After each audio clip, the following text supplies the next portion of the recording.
What's your Corona conversation? Is it about unemployment? Maybe lack of food supply? Anxiety from social isolation? Conspiracy theories? What I like to do is start a new conversation. When we come out of the other side of this, we're going to walk out of our homes as completely different people. So what do we want our world to look like? First, let's take a look at the big picture, the really big picture. Where did coronavirus come from? It's part of nature. Nature is stopping us. We've been destroying nature for decades, filling the skies with ballooning clouds of smog, piling continent-size mounds of plastic in our oceans, and wreaking havoc on the natural environment. So nature has stopped us because everything is shattered. Everything is broken.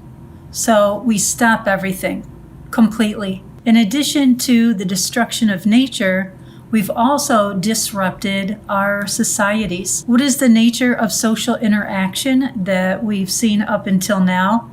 Well, if you take a look at politics, there's so much infighting that some governments can't decide on how best to take care of their citizens during this crisis. If you look at the family, how many families are home at the same time every night? Maybe not to share a meal together, but at least to have some quality time, at least for a portion of the evening. And if we look at economics and consumerism, we have this money grab type of consumerism where we buy stuff.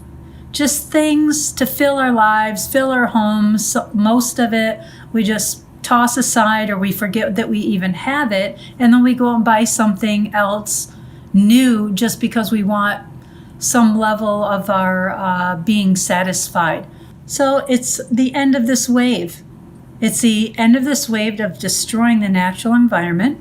It's the end of this wave of negative relationships, and it's a beginning of a new conversation. It's a beginning of a new world. What do we want that to look like when we walk out our front doors at the end of this? Do we want to get back on that treadmill and just work for the buck and have no free time? Do we want to see our skies gray again and see species die off by the thousands every day? So let's start a new conversation. What do we want this new world to look like? Because only we can envision that together. Like, share, comment, and please continue the conversation.